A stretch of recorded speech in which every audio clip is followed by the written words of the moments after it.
अपने हाथों को उठाओ। आपके मेंटल टॉर्चर को जो शैतान करता था वो खत्म हो रहा है। याद रखना, इस महीने से दिसंबर आने तक आप फाइनेंशियली कहीं अधिक लेवल, ऊंचे लेवल पे होंगे। वो आपके बंधनों को तोड़ेगा। जब उसने लाजर को मरे हुओं में से जिलाया, उसी तरह से उसने आपको आत्मिक मुर्दों में से जिलाया है। लेकिन जब आत्मिक मुर्दों में से उसने आपको जिलाया, जिस तरह लाजर की पट्टियों को उसने खोला था, वो आपके बंधनों को भी आज खोल देगा पूरी रीति के साथ। जो कोई आज के वचन को मानेगा और इस वचन पे चलेगा, मेरे परमेश्वर का आत्मा उसकी जिंदगी में एक बड़ा काम करके उसको ऊंचा करेगा, और मेरे परमेश्वर का आत्मा उस पर फेवर देगा और उसको अपनी भलाई दिखाएगा। अपने हाथों को उठाकर प्रभु यीशु मसीह के सामर्थी नाम में हम मांगते हैं, आमीन। ऊंचा ये आशीष हमारी है चर्च। पहला काम जो आपने करना है, अगर आप चाहते हो कि परमेश्वर आप पर दया करे, तो पहला काम जो आपने करना है वो करना है फेथ इन गॉड। फेथ प्रभु पे रखना है, शब्दों के ऊपर नहीं। सेकंड, आपको परमेश्वर की इच्छा में चलना है, क्योंकि ये कोई टोटका नहीं है कि आप ऐसे शब्द बोलेंगे तो ठीक हो जाएंगे। ये टोटका नहीं। अगर आप ये टोटके की तरह इस्तेमाल करेंगे, आपकी लाइफ में कुछ नहीं होगा। इन पॉइंट्स को लिख लो कि फेथ परमेश्वर के ऊपर रखना है, अलाइनमेंट विद गॉड्स विल, यानी प्रभु के इच्छा के साथ साथ चलना है। तीसरा, तुम्हारा purpose should be God's glory. तुम्हारे जो पर्पस है, तुम्हारा मांगने की जो मोटिव है, मांगने का मकसद है, वो प्रभु की महिमा होना चाहिए। हन्ना ने कहा, प्रभु अगर तू मुझे बेटा देगा, मैं तेरे भवन में दे दूंगी। पहले भी मांगती थी, रोती थी, खाना नहीं खाती थी, बड़ा कुछ करती थी, लेकिन प्रभु देता नहीं था। लेकिन जब उसने प्रभु की महिमा के लिए कुछ मांगा, तो परमेश्वर ने उसको बेटा दिया, और उसके बाद उसको और बेटे और बेटियां भी दी। कहते मेरी बात को समझ रहे हैं? तो जब आप इस वचन को पूरा कर रहे होंगे कि मुझे एक्नॉलेज, विश्वास करना है, वचन पहचान लेना है जो मुझे बोलना है, वचन को पहचान कर विश्वास करना, दूसरा अंगीकार करना, तीसरा रिजल्ट है जो अपने आप आ जाएगा। लेकिन उसके साथ साथ मेरी लाइफ साइड पर कैसी होनी चाहिए। अब आपको कोई जाके बोले कि जिम जाना, 3 सेट ये मारना, 3 सेट ये वाले मारना और 3 ये वाले मारना, बॉडी बन जाएगी। वो बात तो ठीक कर रहा है, लेकिन साइड साइड में आपकी पर्सनल लाइफ में आपको क्या खाना है, कैसे सोना है, ये भी बताया जाता है। अगर आप वो पूरा नहीं करते तो ये भी चीज पूरी नहीं होती। तो साथ साथ में परमेश्वर ने कहा, मुझ पे विश्वास करना, वचनों के ऊपर नहीं, जो तुम बोल रहे हो अपने शब्द, मुझ पे विश्वास करना, मेरी इच्छा के साथ चलना, और तुम्हारा मकसद मेरी महिमा होना चाहिए। ऊंची आवाज से बोलो हालेलुया। अब हमें यह बात समझ लेनी चाहिए कि क्यों परमेश्वर यह कह रहा है।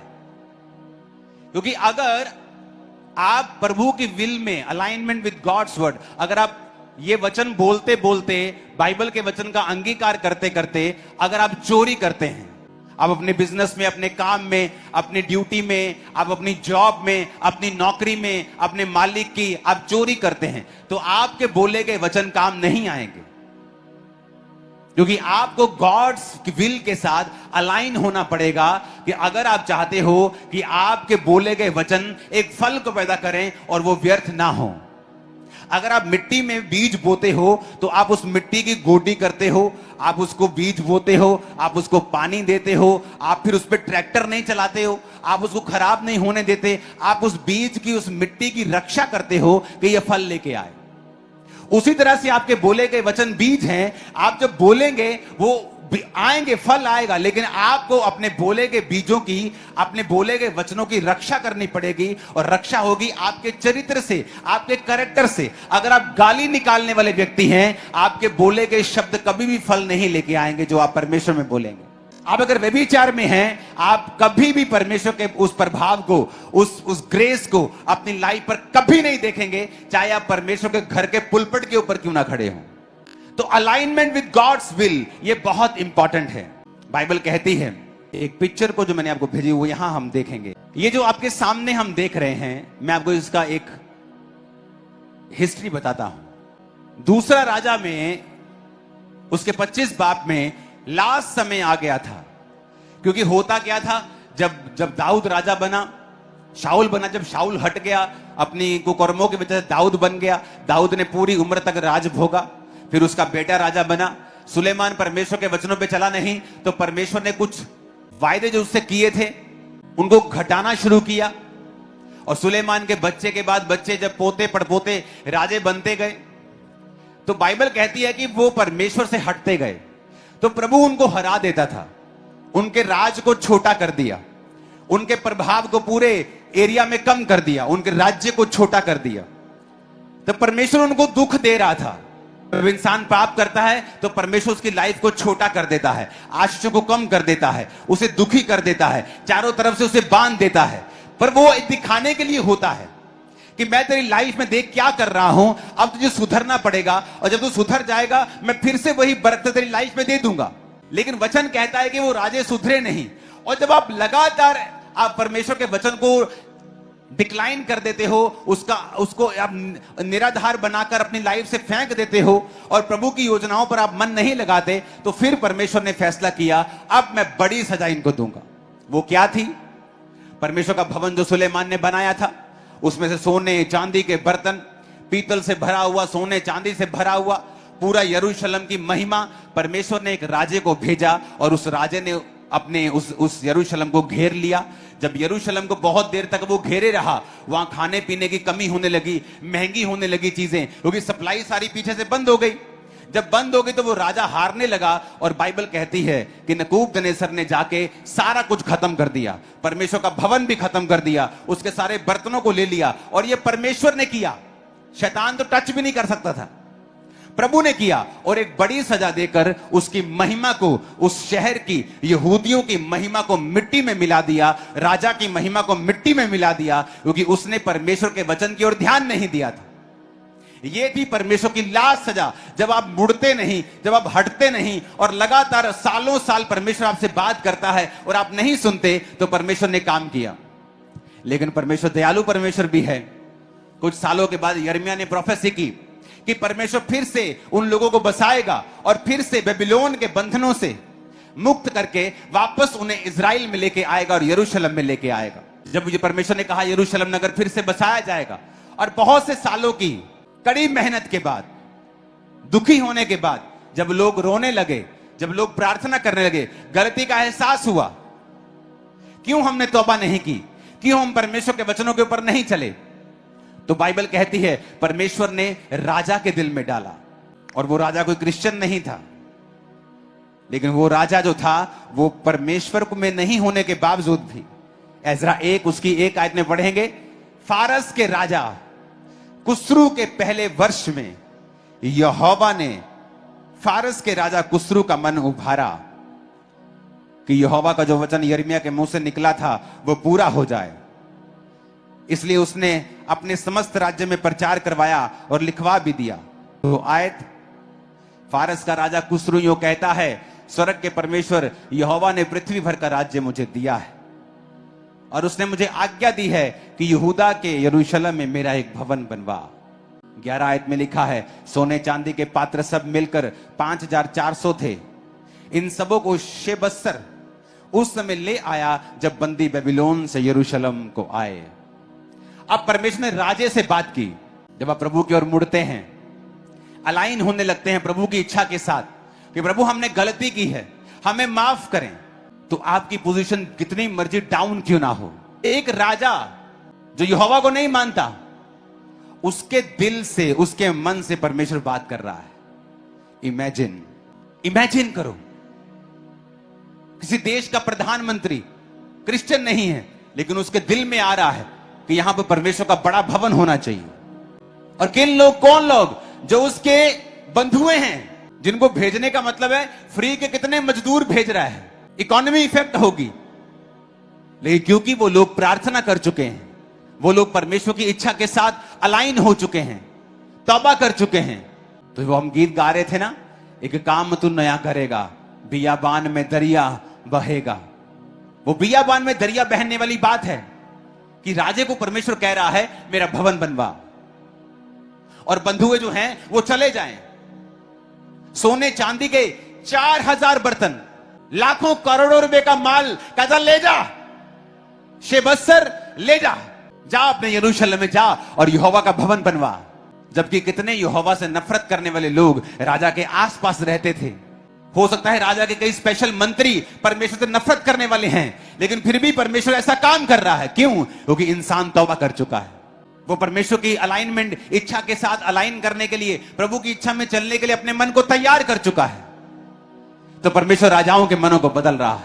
ऊंची आवाज से बोलो hallelujah. All the vessels of gold and silver were 5,400। सोने चांदी दूसरे बर्तन मिला के 5,400। कितनी कीमत। और मैं क्यों कह रहा हूं ये? हालेलुया। यीशु मसीह के जन्म, ये मैं घटनाएं अब बोलूंगा, ध्यान से देखना। यीशु मसीह के जन्म से 538 साल पहले, अगर आप करीब आके दिखाएंगे और बिल्कुल पीछे से दिखाएंगे तो ज्यादा अच्छा रहेगा।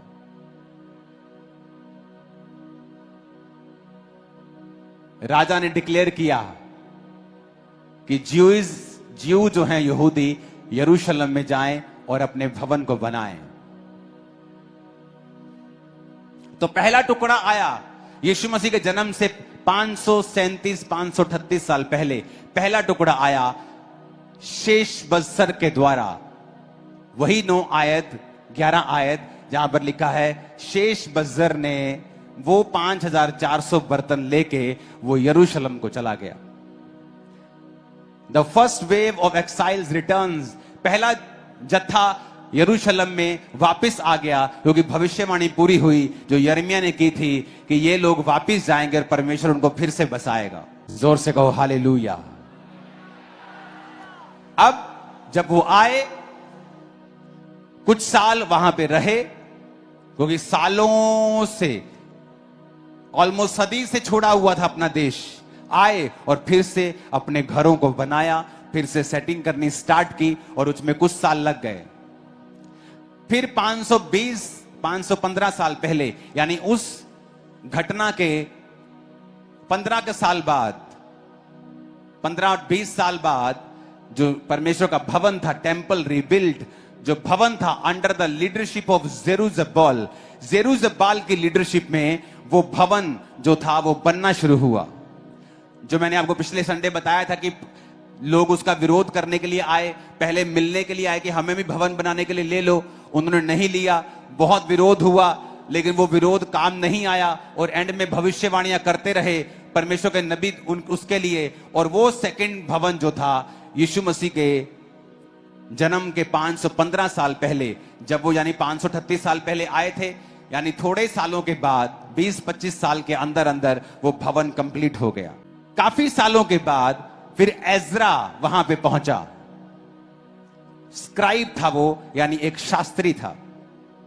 अब समझने वाली बात यह है कि पहले परमेश्वर ने उनको भेजा, जाओ और अपने नगर में जाओ, बर्तन ले जाओ और भवन बनाओ। वो आ गए। कुछ सालों के बाद उन्होंने भवन बनाना शुरू किया। अब और कुछ सालों के बाद वहां पे एजरा आया, और बाइबल कहती है जब एजरा वहां पे आया तो एजरा ने उनको प्रचार किया।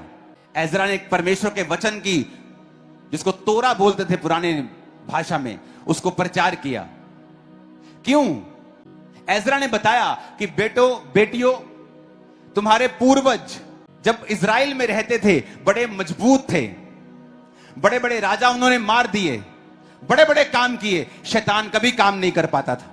पर जब उन्होंने पाप किया और प्रभु ने उनको तौबा करने का मौका दिया, जब सालों साल वो तौबा नहीं की और प्रभु ने भवन को नष्ट करके उनको बेबीलोन की बंधुआई में भेज दिया, और जब तुमने फिर प्रार्थना की और परमेश्वर ने तुम पर दया करके वापिस भेजा, वापिस भेजने के बाद तुमने भवन बनाया जिसका विरोध हुआ, लेकिन वो बन गया। अब फिर से वो गलती दोबारा मत करना, क्योंकि एजरा जानता था, प्रभु जानता था कि अगर ये अपने कैरेक्टर को नहीं सुधारेंगे ये फिर से उसी मुसीबत में आ जाएंगे। जब एजरा आया तो उसने कहा, तुम जितने यहूदियों ने अन्य जातियों से शादियां की हैं, अलग हो जाओ, तुमको अलग कर दिया जाता है। एजरा कोई बहुत लव्ड इंसान नहीं था, लोग उससे नफरत भी करते थे। क्यों? क्योंकि वो लोगों के पाप के ऊपर बोलता था।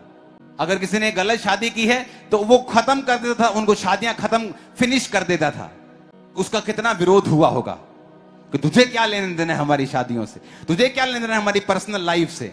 कितना हेट किया होगा, कितनी उसके खिलाफ युद्धबंदी की होगी, कितनी उसके खिलाफ पॉलिटिक्स हुई होगी। आज लोगों को चर्च में कोई दो लोग कुछ बोल दे, कहते पॉलिटिक्स हो रही, मैं जा रहा हूं। जहां परमेश्वर का काम हो रहा है वहां शैतान भी काम करने की कोशिश करता है। लेकिन एजरा अपनी बात से हटा नहीं, और वचन कहता है यीशु मसीह के जन्म से 450 साल पहले एजरा आया और उसने सारे वचनों को बोला, लोगों ने सुना, लोगों ने माना भी। यीशु मसीह ने कहा 36 साल के रोगी को चंगा करके, फिर से पाप मत करना, फिर ना ऐसा ना हो भारी मुसीबत तेरे पे आ जाए। एजरा भी यही कह रहा था कि यरूशलेम बना, भवन बना, ढह गया, तुम बंधुआई में चले गए, अब वापिस आए हो दुखी होकर, फिर से प्रभु ने महिमा दी है, अब फिर से पाप मत करना। इसलिए परमेश्वर ने कंप्लीट भवन बना दिया, पर यरूशलेम को पूरा नहीं किया। उसकी चार दीवारी और फाटक अभी भी जले हुए थे, अभी भी टूटे हुए थे। कई बार परमेश्वर आपकी लाइफ में काम करता है, आपको दो चीजें चाहिए, आप बीमार थे, आपको हीलिंग चाहिए, आप कर्जे में, बंधनों में हैं, आपको छुटकारा चाहिए। आप जब भवन में आए, प्रभु ने आपको चंगा कर दिया, अब आप चाहते प्रभु मुझे छुटकारा दे। प्रभु कहता नहीं बे, तेरे को छुटकारा नहीं चाहिए, तेरे को पहले अब वचन चाहिए। क्योंकि अगर तुझे छुटकारा भी मिल गया, हीलिंग भी मिल गई, फाइनेंस भी मिल गया, और वचन तुझे पता नहीं, तो वापिस अपनी पुरानी लाइफ को जिएगा और ये चीजें दोबारा 7 गुना होकर, बुरी होकर वापिस आएंगे। तो परमेश्वर ने कहा इससे पहले कि इससे एजरा के 12 साल बाद, 13 साल बाद नेहेम्या आया। इससे पहले कि मैं नेहेम्या को भेजकर यरूशलेम की यह शहरपना और फाटकों को बनाकर इस शहर की ग्लोरी को कंप्लीट कर दूं, इससे पहले मैं एजरा को भेजूंगा कि जो भवन मैंने बना के दिया है, पहले तुम वचन को मानकर परमेश्वर के वचनों पर चलो, अपने आप को स्ट्रांग करो। जैसे तुम स्ट्रांग हो जाओगे, अब मैं बाकी महिमा भी पूरी कर दूंगा। आप हील हो जाते हैं, परमेश्वर चाहता आप तुम वचन को सीखो, पवित्रताई में चलना सीखो, वचन में चलना सीखो, ताकि परमेश्वर जो अगली ब्लेसिंग तुम्हें देना चाहता है वो तुम्हारी लाइफ में बनी रहे। कितने मेरी बात को समझ रहे हैं? आपको समझ आ रही है कि नहीं? नहीं आ रही है तो बताओ मेरे को, मैं बंद करूं। आ रही है कि नहीं? आ रही है ना? देखो, परमेश्वर ने एजरा और नेहेम्या को इकट्ठा भी तो भेज सकता था। 12 साल का फर्क कोई फर्क नहीं होता। इकट्ठा भी तो यरूशलेम की शहरपना बना सकता था ना। जब भवन बना, भवन कॉस्टली था। अगर आप अपनी बाइबल में पढ़ेंगे ना तो आपको मालूम होगा इस भवन के लिए जो पैसा इकट्ठा किया गया था उसकी वैल्यू 550 करोड़ बनती है आज की डेट के अनुसार। कोई छोटी मोटी चीज नहीं थी। और कौन बना रहे हैं? मजदूर बंधुए। खुदा उनके साथ था, वो आपके साथ है। बहुत से लोग अमीर थे, उन्होंने बोया सोना चांदी, चीजें, वस्तुएं। परमेश्वर ने कहा नेहेम्या को भेजने से पहले मैं एजरा को भेजूंगा, और एजरा को भेजा। यीशु मसीह के 538 साल पहले उसने राजे से बात की। उसी साल, 1 साल बाद लोगों ने वापस आना शुरू किया बर्तनों के साथ। उससे 15-20 साल बाद वो बिल्डिंग, वो खुदावंद का भवन बनना शुरू हुआ जरूबाल के नेतृत्व में। नेहेम्या चाहता तो नहीं आता, उसके दिल को किसने उभारा? प्रभु ने। राजा के दिल को किसी ने नहीं कहा राजा हम हड़ताल कर देंगे अगर भवन नहीं बना। राजा बोला तेरी ऐसी की तैसी, बांधो इनको जरा। राजा के दिल में खुदा ने डाला। जब आप खुदा के साथ वफादार होते हैं, आपके लिए परमेश्वर दूसरों के दिल में डालता है जो आप नहीं कर सकते, वो प्रभु करता है। और जैसे ही आप खुदा से हटते हैं वो ब्लेसिंग हट जाती है। आप बड़ी कोशिश करते हैं मेरी शादी वैसी की वैसी हो जाए, मेरा बिजनेस वैसा का, बड़ी मेहनत करते हैं आप, तो होता नहीं। क्योंकि जो परमेश्वर ने किया था आप उसकी रीस नहीं कर सकते। कितने समझ रहे हैं? अब नेहेम्या आया और उसने शहर की ग्लोरी को कंप्लीट कर दिया 52 दिनों में। आप सुधर जाओ। सालों वाले काम प्रभु हफ्तों में करेगा। हफ्तों में, याद रखना। आप प्रभु के साथ एक मन हो जाओ। उसको कुछ हफ्ते लगेंगे आपके जीवन की ग्लोरी को कंप्लीट करने के लिए।